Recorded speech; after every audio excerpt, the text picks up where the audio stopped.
ডাহা মিথ্যা বাবু। এই বেটা ভজনের থেকে গোবিন্দ কাকা টাকা পায়, তাই সে আমাদের মিথ্যা কথায় ফাঁসাচ্ছে। আসলে গায়ে ভজনই এতদিন এসব কুকীর্তি করেছে। ওকে আরো শাস্তি দিন। এতটা মিথ্যেবাদী তোরা!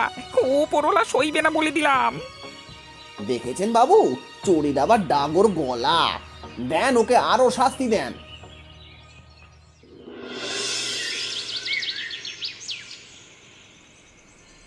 এভাবে লাভের ধনটা টিয়াই খেলো গো। তা আবার খাবে না? এজন্য তোমাকে বলি একটু চুপচাপ থাকো। তুমি তো গলা ফাটিয়ে সব বলে বেড়াও। আমি আর কি বলি শুনি? আর তোমার নাকের ডগা থেকে ফসকে গেল সেটা কি? আরে হয়েছে হয়েছে, এ নিয়ে আর তর্ক করো না তুমি। এমনিতেই আশেপাশে লোকজন কান পেতে থাকে।